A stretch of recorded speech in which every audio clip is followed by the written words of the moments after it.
নওশাদকে গ্রেপ্তার করা হলো সায়েন্স সিটির সামনে থেকে। কি জন্য? নওশাদ সন্দেশখালী এবং ধামাখালী যাবে। ওখানে সন্দেশখালী আর ধামাখালী, ওখানে শাহজাহানের গুন্ডা বাহিনী, শাহজাহান, ওই উত্তম, শিবু, এদের মোস্তান বাহিনী রাত 12টায় করে পার্টি অফিসে মিটিং করে সমস্ত মহিলাদের নিয়ে সেখানে রাত 12টায় রুটি বানায় আর এবং তাদেরকে ধরে ধরে নিয়ে আসে কোন মহিলাটা সুন্দর, এবং সেইখানে তাদের জমিগুলো নিয়ে জলকার করেছে। সেই জলকারের কোনো লিজের টাকা দেয় না ওরা। এমনকি ওরা জামা কাপড়ের দোকানে জামা কাপড় যত পরিধান করেছে, যত বস্ত্র নিয়েছে, সে দোকানে কোনো টাকা পয়সা দিইনি। ওরা টোটো ভাড়া করেছে, সে টোটো ভাড়ার কোনো পয়সা নেই। চায়ের দোকান চা খেয়েছে, সে চায়ের কোনো পয়সা বিল মেটানি। ওরা সবজি নিয়েছে, সবজিওয়ালার টাকা দেয়নি। এইসব জঘন্য অপরাধ করেছে, ধর্ষণ করেছে, ওখানে মানুষকে হত্যা করেছে, তাদের দিনের পর দিন টাকাগুলো লুট করেছে, তাদেরকে সমস্তভাবে বঞ্চিত করেছে, তাদেরকে কাজ করিয়ে নিয়েছে, তবু টাকা দেয়নি।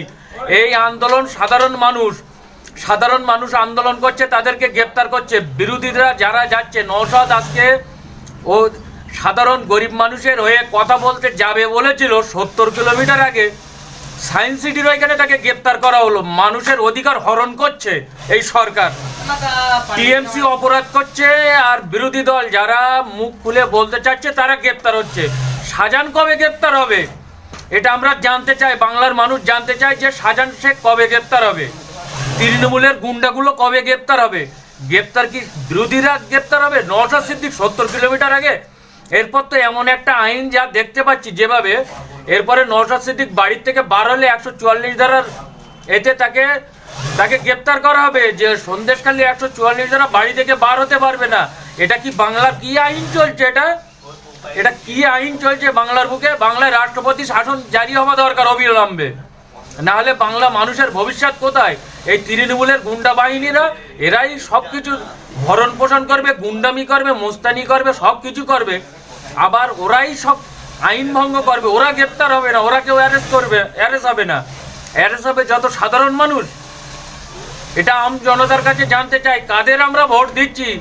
আমি বিশেষ করে সন্দেশখালী, ধামাখালী, সারা বাংলার মানুষকে জানতে চাই যে কাকে ভোট দিয়ে আমরা মসনাদে বসিয়েছি। যাকে মসনাদে বসাচ্ছি সে বাংলার মানুষকে নির্মমভাবে এইভাবে অত্যাচার করবে।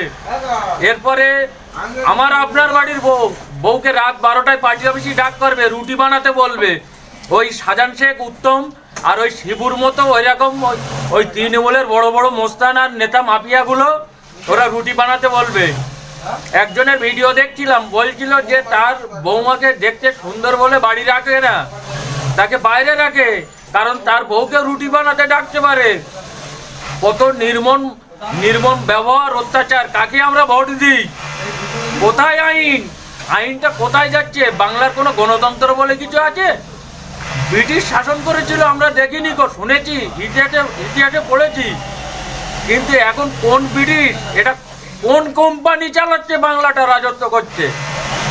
এটা আমরা কোনো কোম্পানির হাতে দিতে চাইনি। বাংলার আমরা ভারত, আমাদের দেশে প্রতি ইঞ্চি মাটি আমাদের রক্ত দিয়ে কেনা আছে, প্রতিটা ইঞ্চি আমরা রক্ত দিয়ে কিনেছি।